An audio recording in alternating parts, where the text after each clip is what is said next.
Hi everybody, and welcome back to my channel. Today we'll be doing Chapter 9 for White Silk Lover. Monday, April 5th, 9 a.m. Tomas. Wardrobe was one small step I could control, and I did.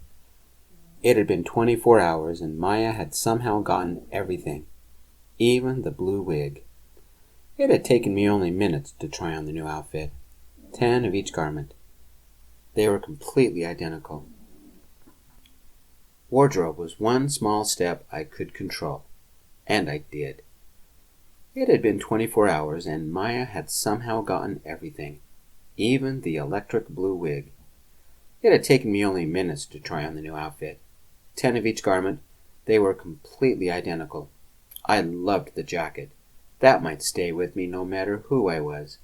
I definitely suffered from multiple personality syndrome. What if we did a different hair color for each concert? I asked. We would need a little time, but it's doable. Lift your arms.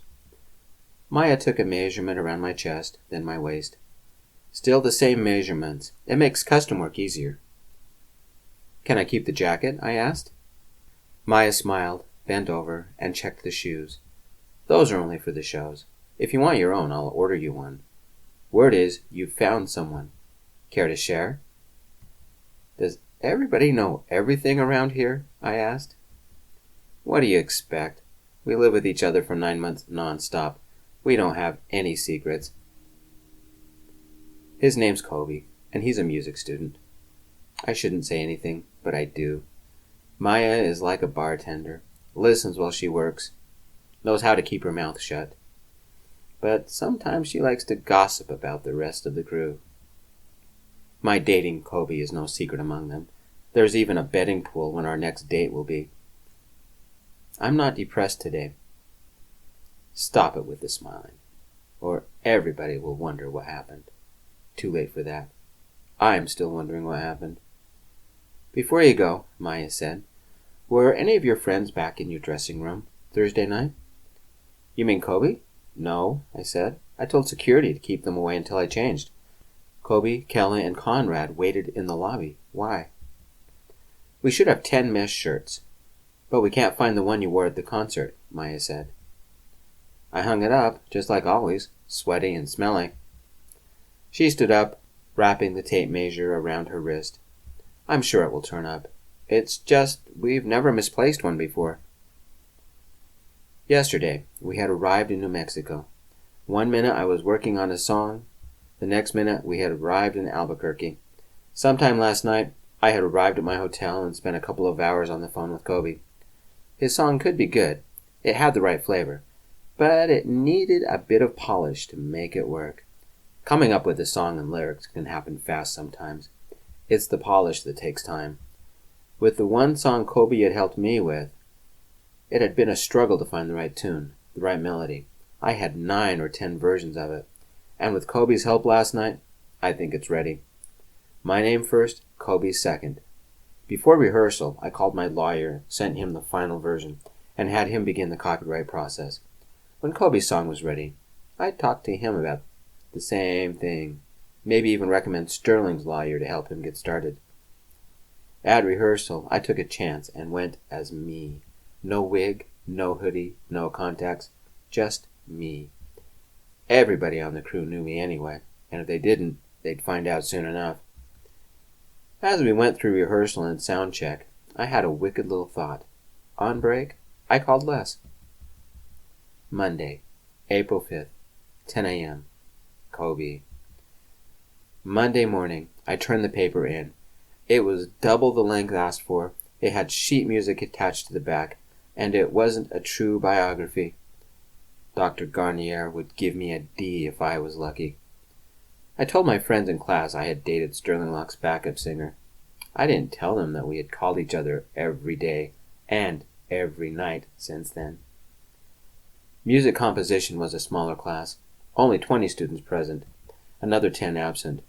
We were seated in traditional rows with large windows on one side of the room, whiteboards on the front, and pictures of classical composers everywhere. An old upright piano stood in the corner. Mr. Wood, a moment before we begin. Dr. Arlie Garnier was old school like that, very formal, a little strict, and she wanted everything in a certain format that wasn't university standard. Gray hair, intense blue eyes, skin so tan it could almost be leather, and she dressed like a student, tie-dyed shirt and khaki shorts. She also played acoustic guitar, and for the faculty recital last year, she had memorized Asturias by Isaac Albanese. Which brings us to our next quirk. In addition to her laptop pack, she brought her guitar with her everywhere.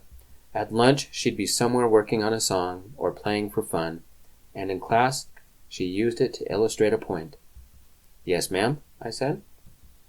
"I have read your, shall we loosely call it a biography?" She crossed her arms, tilting her chin a little. "And seen the music you've turned in with it. A little unorthodox. Care to explain?" The class was arriving, and several people took their seats. Dr. Garnier sat on a corner of the desk in front, and all eyes focused on me. It was the hazard of turning your paper in early and giving the professor time to read it before class. This was one case I should have turned it in minutes before class started, like everybody else. "The first page was the biography," I stammered. Nobody here knew me as the fat kid. If you looked at me, I looked like everybody else.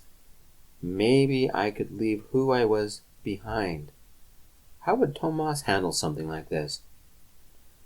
The next 6 pages were an analysis of Murray's style and composition, and how I could apply it to my work. The final pages were on ways to update his music to our modern era. The sheet music was an example I wrote based on one of his pieces. I didn't have time to test it on the keyboard last night, so I hoped it worked. "Care to share?" Dr. Garnier asked, but the way she asked hinted that it wasn't a request. An instant case of nervous stomach exploded in my gut. The problem. I play piano, have for a decade. I sight read, have the ear for pitch, and can match a tone with my voice. Not everyone in class can do that, and that would make me stand out. Gay fat kids are paranoid about anyone noticing them. I'm not fat anymore, but I'm still paranoid. "Ma'am?" Aw. "You heard me," Dr. Garnier said. "I want to hear what you've come up with." For a moment, I'm back in high school being taunted by the other kids.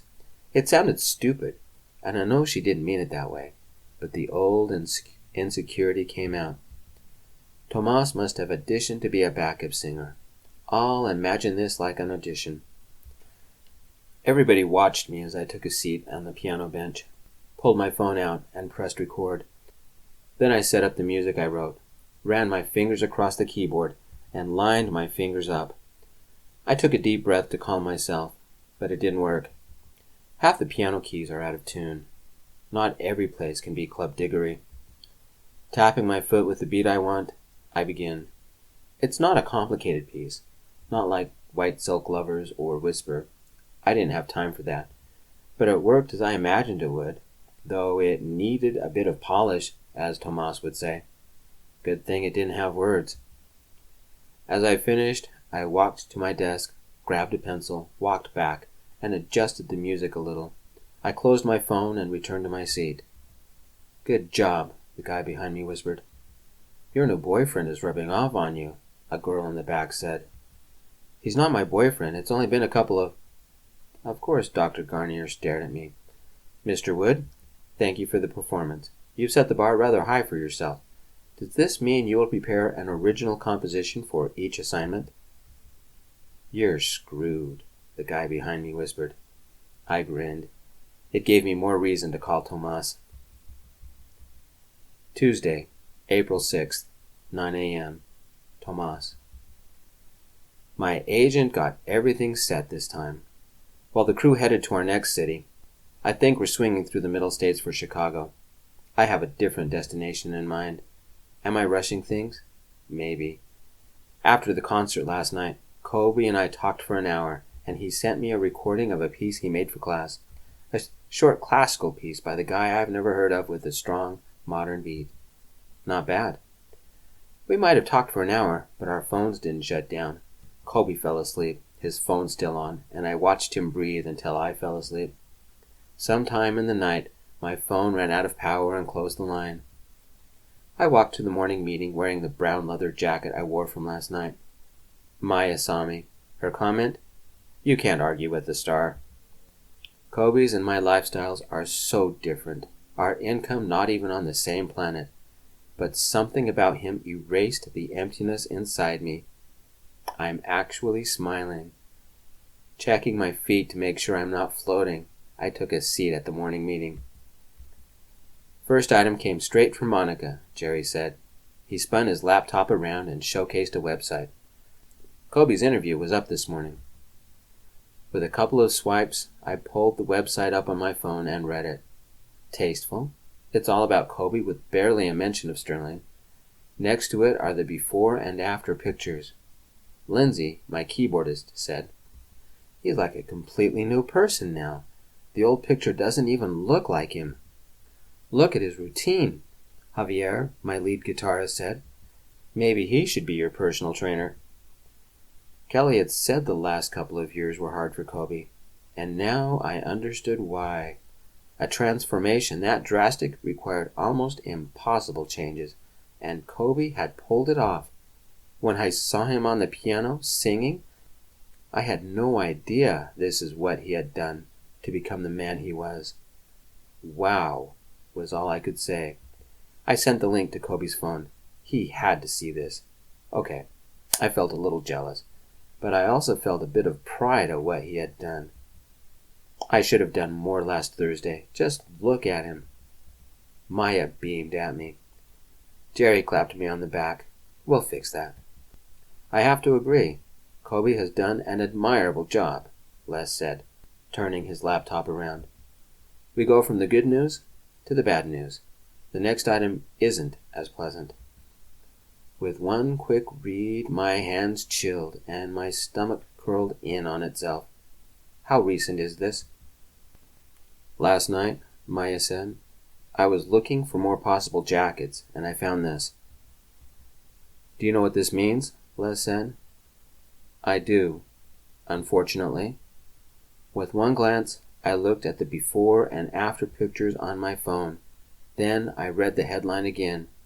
There was no way I would believe it. Not Kobe. He wouldn't do this. Not him. But the evidence was there. Maybe our relationship had started out innocent enough. But everyone I knew wanted me only for my money, fame, or supposed power. Kobe didn't know I was Sterling. Or hadn't. When had everything changed? The interview with Monica? Our songs? Had he figured out who I was? For a moment, I endured the disappointment. The emptiness was back, and there was no way I could concentrate on business. "Excuse me a moment." I left the meeting, wandering to a side corridor. My brother Sam followed me. Joey followed both of us, her hair braided in a long ponytail. Live my life, and you have a bodyguard all the time. My phone rang. By the ringtone, I knew it was Kobe. His ringtone? White Silk Lover. "Aren't you supposed to be in class?" I said. "I'm heading there now," he said. From the image, he was on a bus, sitting in the back. The scenery of Vegas flew outside the window beside him. "Thanks for the link. I can't believe it. I'm famous." "Monica does good work," I said, forcing a smile. "She's great with people. Really has a way of getting to the heart of a story. What I like about her is that she knows what to write and what to keep secret." The interview scared me silly. Maybe Sterling can handle this, but I sure can't. He's not around, is he? Kobe said. My little hint didn't even make an impression. Why would Kobe betray me? Money? I needed to focus on the conversation while I figured out what to do. "Relax," I said. "It's just us and Sam. Sterling hasn't gotten out of bed yet."